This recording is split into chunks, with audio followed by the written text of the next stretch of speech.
Quinton Nash did not have time for distractions. His days were meticulously planned, his schedule airtight, and his focus razor-sharp. As the CEO of Nash Innovations, he was used to making billion-dollar decisions, not chopping vegetables in a tiny local kitchen.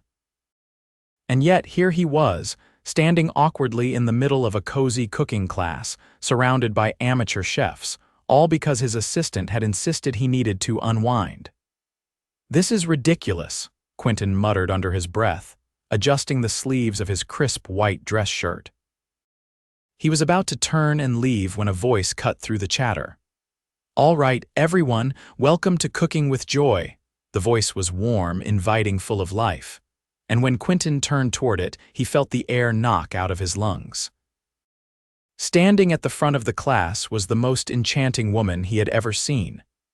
She had a radiant smile, the kind that lit up a room, and a confidence that was impossible to ignore. She wore a simple apron over a soft yellow dress, her auburn hair tied up in a messy bun, and her hazel eyes sparkled with excitement.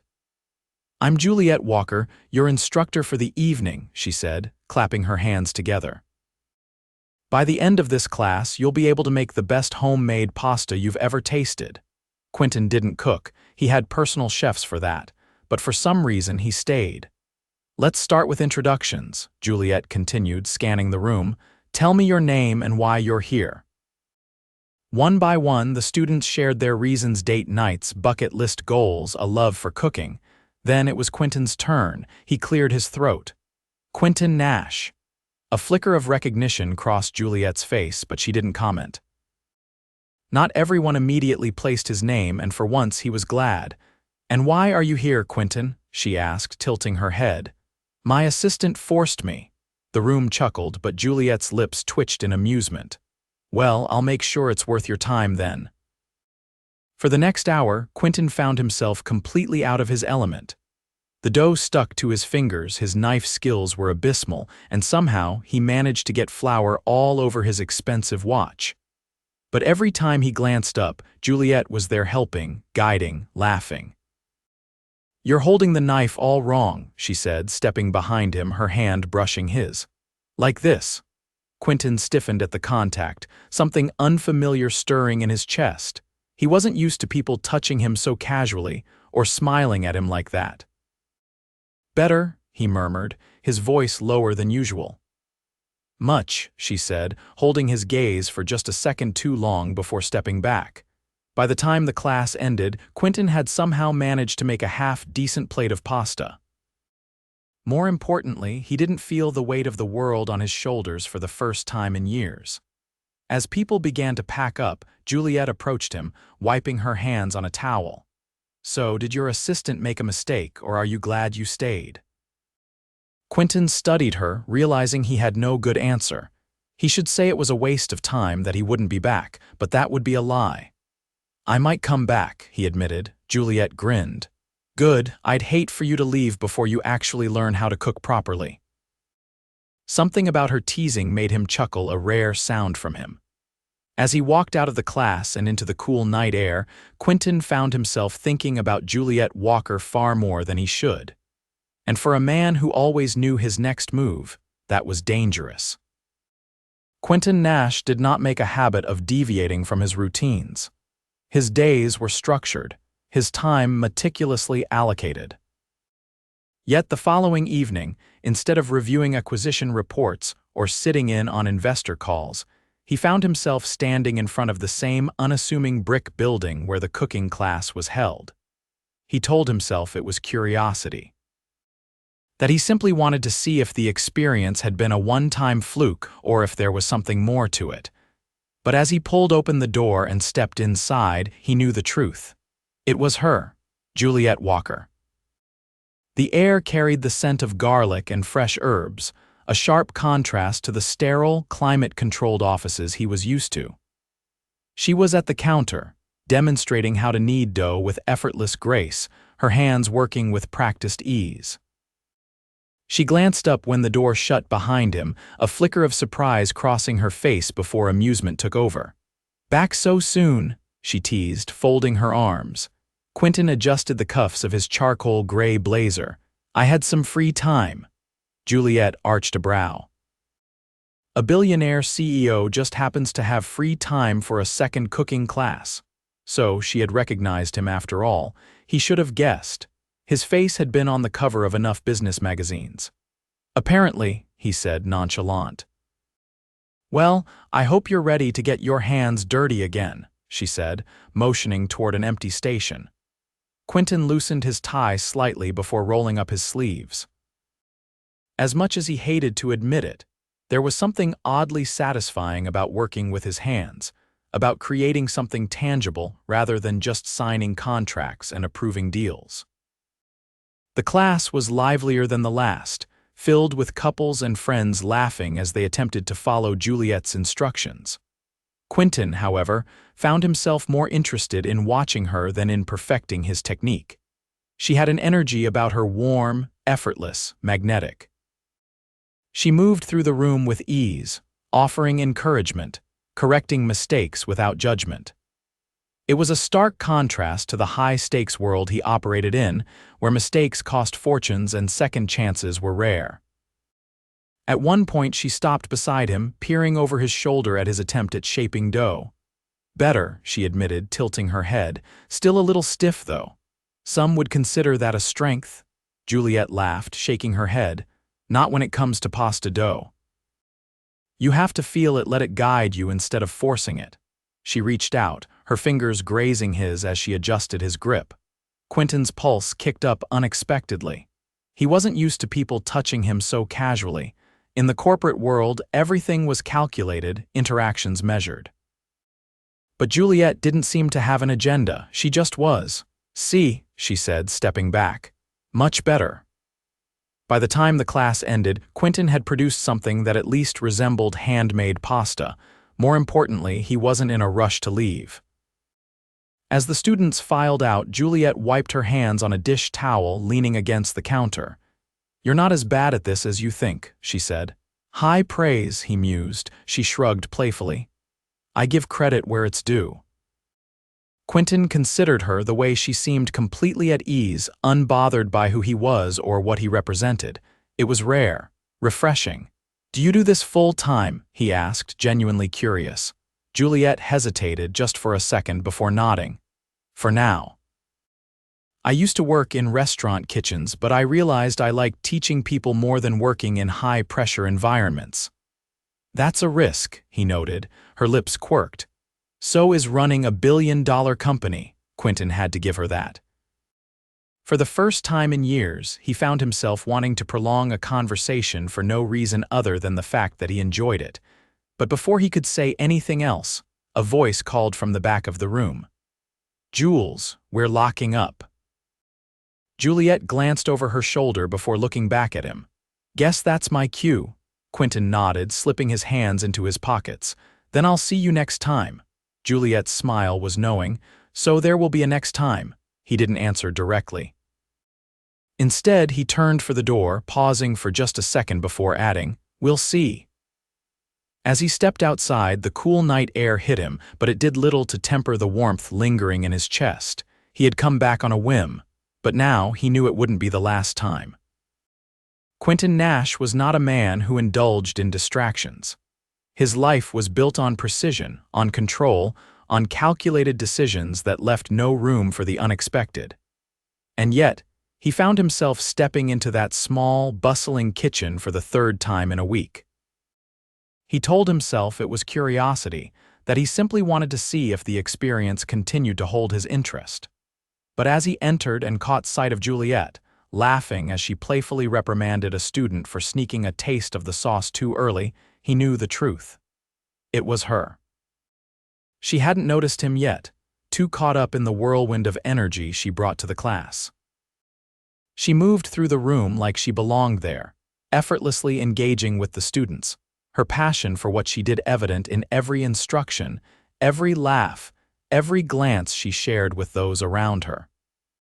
Quinton had spent years surrounded by powerful people, executives, investors, competitors, each one meticulously composed, their conversations laced with ulterior motives. But Juliette was different. She didn't try to impress. She didn't calculate her words. She simply existed, unfiltered and full of life, and for reasons he couldn't quite explain, it drew him in. Finally, she turned, her gaze landing on him. Surprise flickered across her face, quickly followed by something lighter, something amused. Well, well, she mused, crossing her arms. 3 times, I think that officially makes you a regular. Quinton exhaled through his nose, resisting the urge to adjust his cufflinks, a habit he realized she'd started to notice. I had some free time. Juliette arched a brow. You're really going to stick to that excuse? He didn't answer, instead stepping forward to claim his usual spot at the counter. She studied him for a moment before shaking her head, a knowing glint in her eyes. All right, then. Tonight we're making risotto. Slow, patient stirring. Think you can handle that? Quinton reached for the wooden spoon without hesitation. I think I'll manage. The class carried on, and though Quinton followed the steps methodically, he was acutely aware of Juliette's presence. She would drift by every so often, offering small corrections, her fingers occasionally brushing his wrist as she adjusted his grip. Each time, something unfamiliar settled in his chest, a quiet, persistent awareness of her that refused to fade. At one point as he stirred, she leaned in slightly, her voice low. You're concentrating so hard. Cooking isn't a boardroom negotiation, you know. Relax into it. Quinton exhaled, loosening his grip on the spoon. I don't do relaxed particularly well. Juliette tilted her head, studying him. You might surprise yourself. There was something in her tone, something knowing, something teasing that made his grip falter for just a second, and then, just as quickly, she was gone, moving to assist another student. By the time the risotto was plated, the room buzzed with satisfaction. People clinked glasses, exchanged bites, and for the first time in a long while, Quinton felt something close to ease. As the class wound down, he lingered, watching as Juliette wiped down the counters, her movements unhurried. You don't just teach, he remarked, breaking the quiet. You enjoy this. Juliette glanced up, a soft smile curving her lips. Of course I do. Cooking is about connection. It's not just food, it's memories, comfort, sometimes even love. Quinton studied her, something tightening in his chest. That sounds dangerously sentimental. She huffed out a laugh, only if you refuse to see it. A beat of silence stretched between them before she set down the dish towel, resting her hands on the counter. What about you? Do you enjoy what you do? Quinton hesitated. It was a simple question, one he should have answered without thought, but for the first time in years he wasn't entirely sure. I'm good at it, he said instead. Juliette's gaze didn't waver. That's not the same thing. He didn't reply, and for once she didn't press. Instead, she leaned back, watching him with something unreadable in her expression. We're closing up soon, she said, her tone light. Unless you plan on helping with the dishes, I'm afraid I'll have to kick you out. Quinton let out a breath, something dangerously close to amusement flickering in his chest. I think I'll spare you my dishwashing skills, Juliette grinned. Probably for the best. He turned to leave, but just as he reached the door, her voice stopped him. Quinton. He glanced over his shoulder. You should do things you enjoy more often, she said, her expression softer than before. Not just the things you're good at. For a moment, he didn't move. And then, without another word, he stepped outside, the cool night air doing little to steady the quiet shift inside him. Because for the first time in as long as he could remember, he wasn't entirely sure what he wanted. And that was dangerous.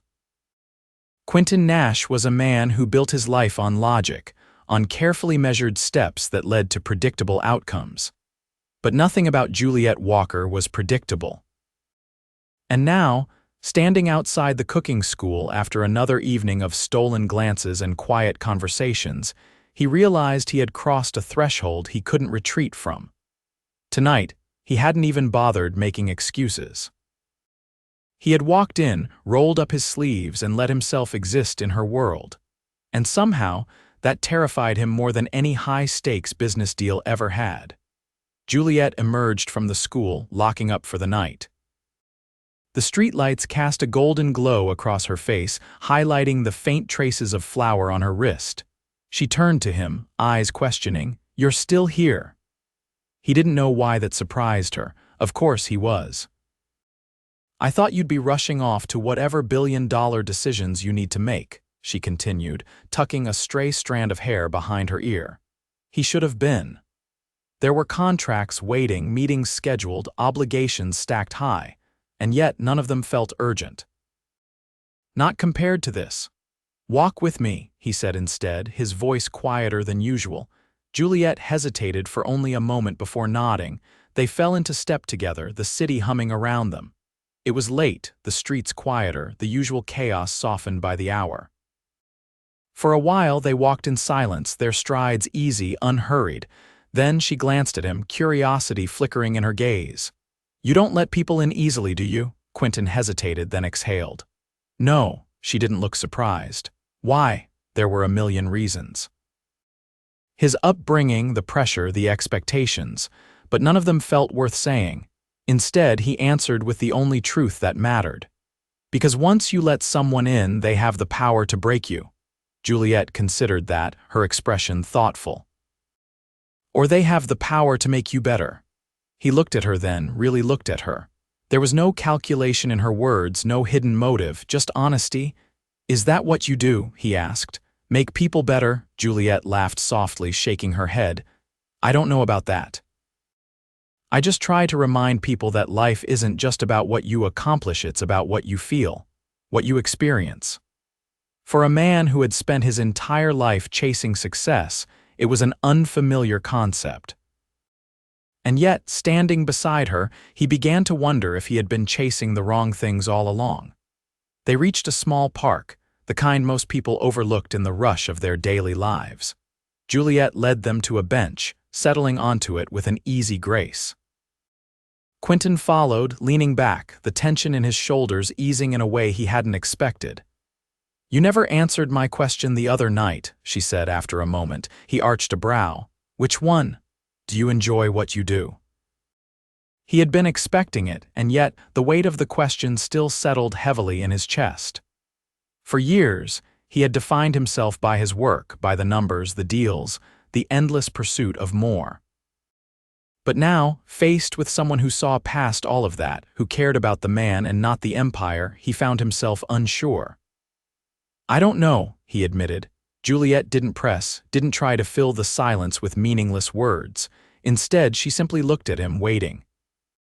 And for the first time in as long as he could remember, he wanted to give an answer that wasn't rehearsed, wasn't designed to impress or deflect. "I built my company from nothing," he said finally. "Every decision, every sacrifice, it was all for this. And now that I have it, I don't know what comes next." Juliette studied him for a long moment before speaking. "Maybe that's the problem. Maybe you've spent so long climbing that you never stopped to enjoy the view." Something in his chest tightened. She made it sound so simple. And maybe for her it was, but for him? He wasn't sure if he even knew how. Juliette reached out then, her fingers brushing his wrist, not asking, just offering.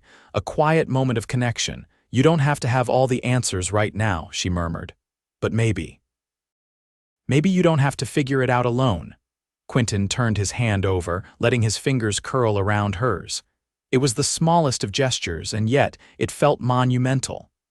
For the first time in his life, he wasn't thinking about the next move, the next deal, the next goal. For the first time, he was simply here, with her. And for now, that was enough. The following week, Quinton found himself standing outside the cooking school once again, but this time, there was no scheduled class to attend. The neon sign above the entrance had been switched off, the windows dark. Still, he knocked twice, the sound echoing in the quiet evening. A few seconds later, the door creaked open, revealing Juliette, her auburn hair still damp from a late shower, a loose sweater draped over her frame. Surprise flickered across her face before settling into something softer. "Quinton," she said, tilting her head, "no class tonight, did you forget?" He hadn't. He had spent the entire day sitting in meetings, approving reports, moving through the motions of a life that no longer felt as certain as it once had. And through it all, one thought had persisted. He wanted to see her. "I didn't forget," he admitted. Juliette studied him for a moment before stepping aside, motioning for him to enter. "Well, since you're already here, I suppose I can make an exception." He followed her inside, the space quieter without the usual hum of conversation and clattering of utensils. It felt different this way, intimate, almost. "I was about to make myself something to eat," she said, moving toward the kitchen. "You hungry?" Quinton hesitated. He wasn't sure if hunger was the right word for what he felt, but he nodded anyway. Juliette pulled ingredients from the fridge, setting them on the counter with practiced ease. "I assume you're not here to brush up on your risotto technique." "Not exactly." She glanced at him, something knowing in her gaze. "Then why are you here?"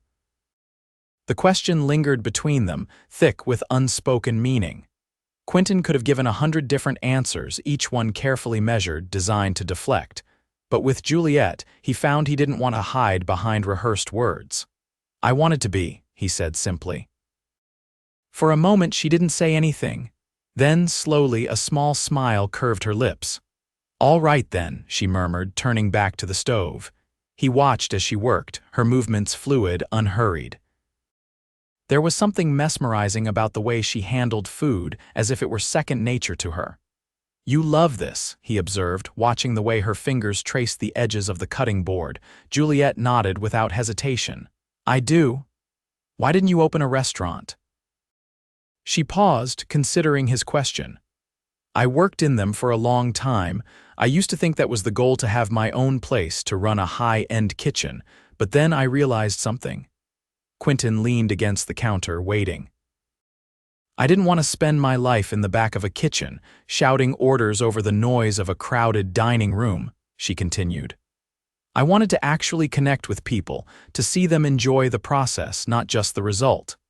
He understood that more than he expected. The corporate world thrived on results, on numbers and bottom lines, but rarely on the human element. And yet, standing here watching her, he saw the joy she found in the in-between moments, in the act of creating, not just the final dish. "You're not what I expected," he admitted. Juliette glanced at him, her eyes flickering with curiosity. "Oh, and what did you expect?" he exhaled, shaking his head. "I don't know, but not this." She didn't take offense. If anything, she looked amused.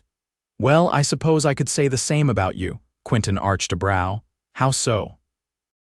She shrugged, stirring the pan with ease. "I hear your name, I see the magazine covers, the headlines: Quinton Nash, the untouchable CEO, the man who never loses. But the man who keeps showing up at my cooking class, he's different." He didn't reply immediately because, for the first time, he wasn't sure who he was outside of the empire he had built. Juliette plated the food, sliding a dish toward him. "Here, tell me what you think." Quinton took a bite, the flavors rich and balanced. "It's good." Juliette rolled her eyes. "You're impossible to impress." He set his fork down, meeting her gaze. "I wouldn't be here if I wasn't impressed." Something shifted in her expression, something quiet but unmistakable.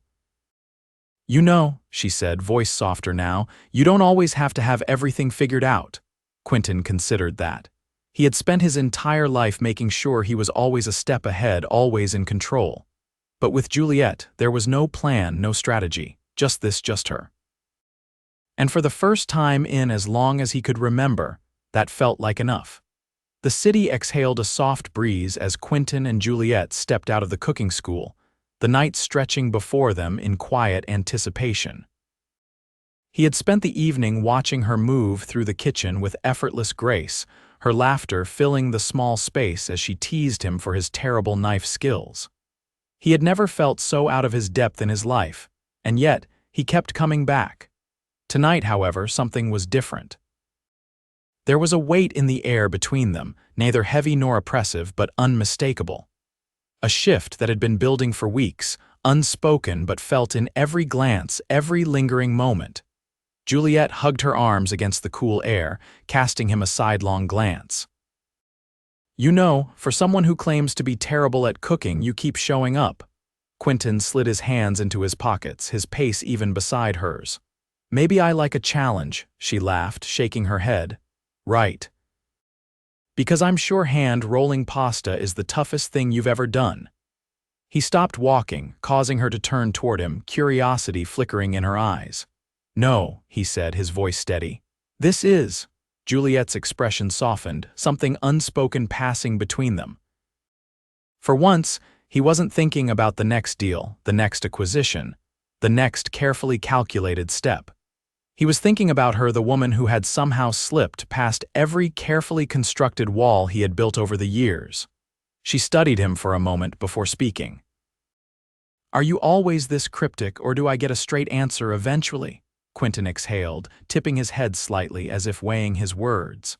Finally, he stepped closer, his voice lower now.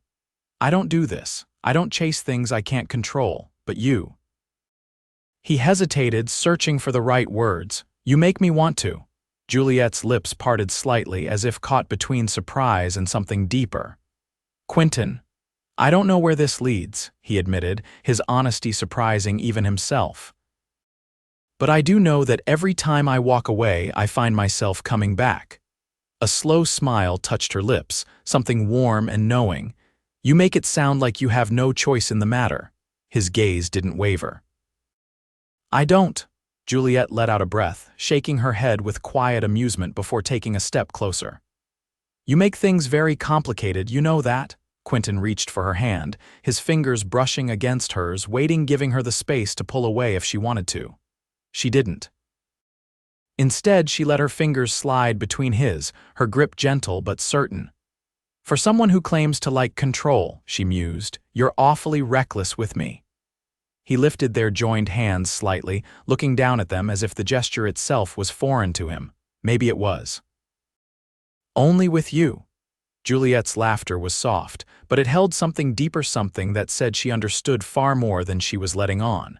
They continued walking, their hands still linked, the city carrying on around them as if nothing monumental had just shifted. But Quinton knew better. This wasn't just another passing moment. This was something real, something worth risking everything for. The following week, Quinton made a decision. He had spent years chasing success, building an empire that he had thought would be the pinnacle of his life. But for the first time, he wanted something more, something that couldn't be measured in stock prices or market shares. So, he did what he did best. He took action. Juliette had just finished cleaning up after her last class of the evening when she heard the knock at the door. She glanced at the clock, frowning slightly. Everyone had already left. When she opened it, Quinton stood there, dressed in his usual sharp suit, but there was something different in his expression, something determined. You're late for class, she teased, leaning against the doorframe. I'm not here for the class. Juliette arched a brow. No. Quinton reached into his pocket, pulling out a small velvet box, her breath caught, her fingers tightening against the doorframe. Juliette, he said, his voice steady, but his eyes held an intensity that made her heart pound. I've spent my life making decisions based on logic, but you make me want to throw logic out the window. She swallowed hard, her pulse thrumming in her ears. I don't want to keep walking away and coming back, he continued. I want to stay. With you. Slowly, he opened the box, revealing a ring simple but elegant, a perfect reflection of her.